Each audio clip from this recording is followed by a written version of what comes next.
बोलो सियावर रामचंद्र भगवान की जय। क्या सीता जी अपने पति श्री रामचंद्र जी के साथ को छोड़ देगी? क्या लक्ष्मण जी श्री रामचंद्र जी के बिना घर रह सकेंगे? क्या भरत जी श्री रामचंद्र जी के बिना अयोध्यापुरी का राज्य भोग सकेंगे? और क्या राजा श्री रामचंद्र जी के बिना जीवित रह सकेंगे?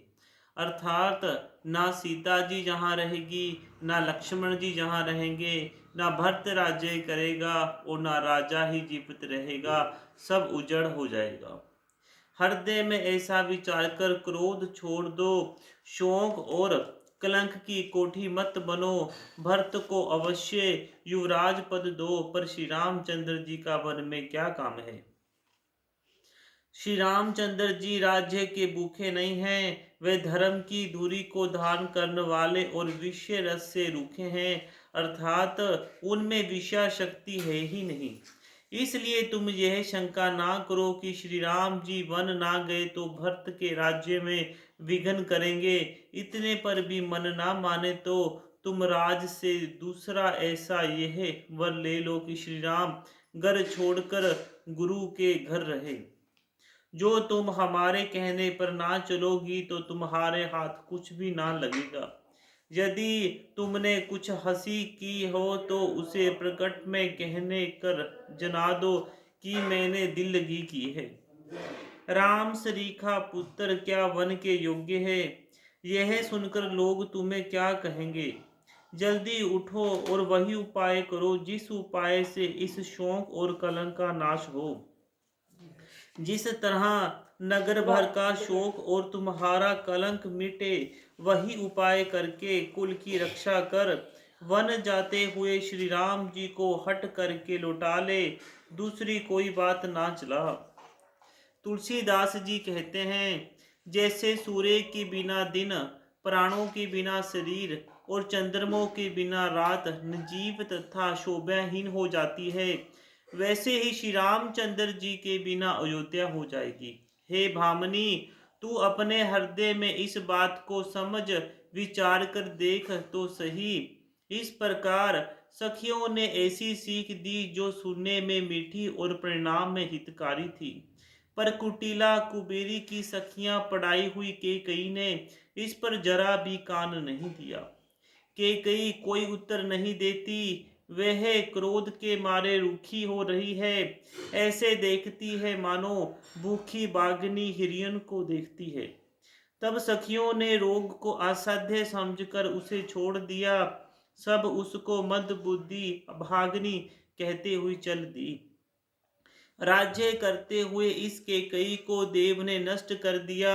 इसने जैसा कुछ किया वैसा कोई भी ना करेगा। नगर के सब क्षत्रिय पुरुष इस प्रकार विलाप कर रहे हैं और उस कुचाली केकई को करोड़ों गालियां दे रहे हैं। लोग भयानक दुख की आग से जल रहे हैं। लंबी सांसें लेते हुए वे कहते हैं कि श्री रामचंद्र जी के बिना जीने की कौन आशा है। महान वियोग की आशंका से प्रजा ऐसी व्याकुल हो गई है, मानो पानी सूखने के समय जलचर जीवों का समुदाय व्याकुल हो जाए। सभी पुरुष और क्षत्रियां अत्यंत विषाद के वश हो रहे हैं। स्वामी श्री रामचंद्र जी माता कुशल्या के पास गए। उनका मुख प्रसन्न है और चित्त में चौगुना चाव और उत्साह है। यह सोच मिट गया है कि राजा कहीं रख ना ले। श्री राम जी को राज तिलक की बात सुनकर विषाद हुआ था कि सब भाइयों को छोड़कर बड़े भाई मुझको ही राज तिलक क्यों होता है। अब माता कैकेयी की आज्ञा और पिता की मौन सम्मित पाकर वह सोच मिट गया है। श्री रामचंद्र जी का मन नए पकड़े हुए हाथी के समान और राज तिलक उस हाथी के बांधने के कांटेदार लोहे की बेड़ी के समान है। वन जाना है, यह सुनकर अपने को बंधन से छूटा जानकर उनके हृदय में आनंद बढ़ गया है। रघुकुल श्री रामचंद्र जी ने दोनों हाथ जोड़कर आनंद के साथ माता के चरणों में सिर नवाया। माता ने आशीर्वाद दिया, अपने हृदय से लगा लिया और उन पर गहने तथा कपड़े निछावर किए। माता बार बार श्री रामचंद्र जी का मुख चूम रही है। नेत्रों में प्रेम का जल भर आया और सब अंग पुलकित हो गए। श्री राम को अपनी गोद में बैठाकर फिर हृदय से लगा लिया। सुंदर प्रेम में बहाने लगे। उनका प्रेम और महान आनंद कुछ कहा नहीं जाता। मानो कंगाल ने कुबेर का पद पा लिया हो। बड़े आदर के साथ सुंदर मुख देकर माता मधुर वचन बोली, हे तात, माता बलिहारी जाती है, कहो वह आनंद मंगलकारी लगन कब है जो मेरे पुण्य है, शील और सुख की सुंदर सीमा है और जन्म लेने के लाभ की पूर्णतम अवधि है, तथा जिस लगन को सभी क्षत्रिय पुरुष अत्यंत व्याकुलता से इस प्रकार चाहते हैं जिस प्रकार प्यासे चातक और चातकी शरद ऋषि के सवेतन वर्ष को चाहते हैं। हे तात, मैं बलिया लेती हूँ, तुम जल्दी नहा लो और जो मन भावे कुछ मिठाई खा लो। भैया, तब पिता के पास जाना, बहुत देर हो गई है। माता बिलहारी जाती है। माता के अंतन अनुकल वचन सुनकर जो मानो स्नेह रूपी कल्प वृक्ष के फूल थे, जो सुख रूपी पुष्प से भरे थे और श्री लक्ष्मी जी के मूल थे, ऐसे वचन रूपी फूलों को देखकर श्री रामचंद्र जी का मन रूपी भंवरा उन पर नहीं भूला।